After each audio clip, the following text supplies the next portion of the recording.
Dari kamar milik seorang anak laki-laki, terlihat halaman belakang milik tetangganya. Halaman dengan cahaya matahari yang tidak cukup menyinarinya. Saat dia sedang belajar, ada seorang dokter dengan perawakan tua yang misterius datang ke rumah tetangganya. Setiap kali dokter datang, Rina, yaitu anak gadis yang seusianya lebih muda 4 atau 5 tahun darinya, selalu berteriak ketakutan. Dikatakan jika Rina menderita sakit-sakitan sejak lahir. Karena itulah, dia tidak pernah keluar rumah. Malam pun tiba. Rina berteriak ketakutan di kamarnya sambil memanggil ibunya. Karena melihat segerombolan serangga menyerang dirinya. Mengetahui hal itu, ibunya segera menenangkan Rina. Memastikan jika di kamarnya tidak ada serangga sama sekali.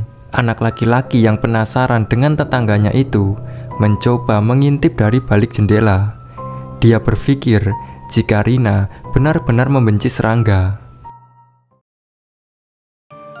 Halo guys, berjumpa kembali dengan saya Chan. Di video kali ini kita masih melanjutkan alur cerita anime dari Junji Ito. Saya rasa kalian sudah tahu, genre yang diusung oleh Ito cukup berbeda dengan anime lainnya. Sebelum lanjut ke pembahasan, saya ingatkan untuk nonton video sebelumnya yang sudah saya buatkan playlist. Langsung saja kita mulai. Di pagi hari yang cerah, anak laki-laki melihat sosok Rina yang sedang menatap keluar dari balik jendela kamar miliknya. Memang pemandangan seperti ini tidak terjadi setiap hari.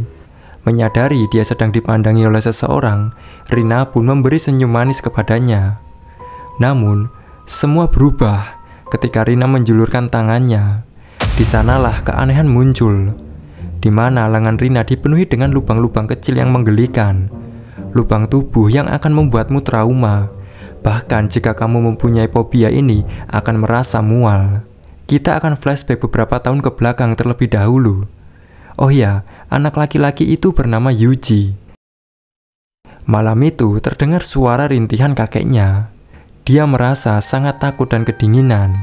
Ibunya memberitahu jika sang kakek sebentar lagi akan pergi ke surga. Karena penasaran, sontak Yuji berlari untuk melihat kakeknya.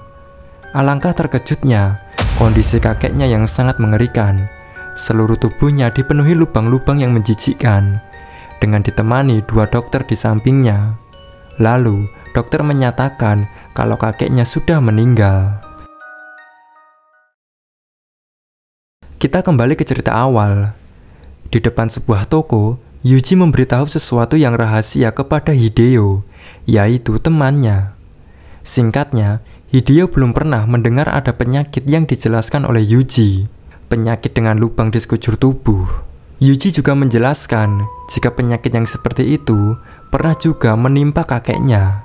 Saat dia bertanya kepada keluarganya, mereka mengatakan jika Yuji hanya bermimpi. Memang terdengar sangat aneh. Hideo memastikan jika Yuji tidak pernah berdiri di samping dan melihat kondisi Rina. Scene berganti. Hideo nampak datang ke rumah Yuji disambut ibunya, yang mana sudah lama tidak bertemu. Hideo ternyata sudah menceritakan kondisi Rina ke ibunya, yang mana seharusnya itu menjadi sebuah rahasia. Lebih lanjut, Hideo menjelaskan jika ibunya mengenali gadis itu, karena dulu dia pernah menjadi perawat. Mari kita flashback sebentar. Saat Rina lahir, ibunya Hideo melihat dan berada di sampingnya, mengatakan jika bayi itu sama sekali tidak menangis, dan juga cukup lama sempat tidak bernapas. Jika orang biasa sudah dipastikan akan meninggal, tapi nyatanya bayi itu masih tetap hidup.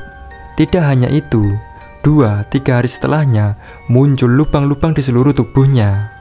Menurut penuturan ibunya, dia seperti bernafas melalui lubang itu. Untuk mencairkan suasana, Hideo melihat koleksi buku-buku tua yang berada di kamar Yuji, yang mana itu merupakan buku milik kakeknya. Kamar yang saat ini dipakai pun dulunya adalah milik kakeknya. Setelah melihat-lihat, Hideo menemukan buku catatan harian milik kakeknya Yuji. Karena penasaran, mereka berdua ingin membacanya. Mungkin saja mereka bisa tahu bagaimana kakeknya meninggal. Setelahnya, mereka terkejut karena menemukan gambar yang aneh. Di sana tertulis bahwa kakeknya saat itu menemukan barang yang aneh, sebuah batu giok berwarna hijau tua dengan ukiran. Pada tanggal 13 September, dia menatap batu giok itu seharian. Lalu tanggal 23 September, dia masih tidak bisa berhenti menggigil. Malam itu, dia sangat kedinginan. Entah kenapa, tiba-tiba kulitnya mulai bermunculan jerawat-jerawat kecil. Pada tanggal 25 September siang, tiba-tiba datang seorang dokter, memberinya suntikan lalu meninggalkannya. Di tanggal 27 September, kakeknya sungguh tidak bisa percaya. Seluruh tubuhnya muncul lubang. Merasakan angin terus berhembus ke dalam tubuhnya melalui lubang-lubang itu. Di tanggal 29 September, banyak serangga yang masuk melalui jendela kamar. Semua serangga itu mirip dengan ukiran di batu itu. Serangga itu masuk ke tubuh kakek Yuji melalui lubang punggung dan mulai merayap di seluruh tubuhnya. Lalu tanggal 2 Oktober, tubuhnya semakin lemah dan lubang semakin bertambah. Dikatakan jika ini merupakan kutukan dari batu giok. Siapapun yang memilikinya akan dikutuk. Dengan seluruh kekuatan yang tersisa, dia melemparkan batu itu keluar lewat jendela. Batu itu pun akhirnya jatuh di sebuah semak-semak di belakang rumah. Ternyata ingatan Yuji selama ini memang benar. Kutukan batu giok itu berpindah ke tubuh tetangga sebelahnya, yaitu Rina. Tiba-tiba mereka dikejutkan dengan sosok Rina yang berdiri di jendela kamar miliknya. Rina pun memberi petunjuk ke arah yang entah ada apa di sana. Di saat yang bersamaan, sosok dokter tiba-tiba muncul dari balik semak, membuat Rina ketakutan berteriak lalu menutup jendelanya. Malam harinya, Yuji membaca buku catatan milik kakeknya. Di sana tertulis jika sosok dokter misterius ada di sana. Kuat dugaan dialah dokter yang menemani kakeknya saat meninggal. Dokter yang sama yang selama ini datang mengunjungi Rina. Yuji berpikir jika batu giok berukir itu ada di rumah sebelah, dan tujuan dari dokter itu adalah batu giok. Apa mungkin dia harus memberitahu tetangganya? Di tempat lain, ada sosok laki-laki sedang berada di semak-semak belakang rumah, menemukan sebuah batu hijau tua misterius. Saat ini berita TV mengabarkan tanggal 21 tengah dilanda topan yang sangat besar. Saat ini bergerak di semenanjung Qi menuju ke utara dari timur laut. Yuji yang saat itu tengah belajar dikejutkan karena lampu tiba-tiba padam. Di tengah cuaca badai, ada seseorang yang menggedor-gedor jendela miliknya. Setelah dibuka, Yuji terkejut dengan sosok yang menjijikkan. Seluruh tubuhnya dipenuhi dengan lubang. Tak percaya jika sosok itu adalah Hideo. Dia berteriak sangat kedinginan, lalu menunjukkan batu giok berukir berwarna hijau kepada Yuji. Dia telah memungutnya di hari mereka membaca buku catatan milik kakeknya. Posisi terjatuhnya ternyata tepat di arah yang ditunjuk oleh Rina. Hideo tidak percaya akan adanya kutukan. Menurutnya, batu giok itu adalah batu yang sangat bernilai. Dia dibuat sangat terpesona olehnya. Saat ini tubuhnya dipenuhi lubang. Lalu tiba-tiba dia muncul. Dia adalah pelayan kutukan. Dia pergi ke tempat dimanapun batu giok itu muncul.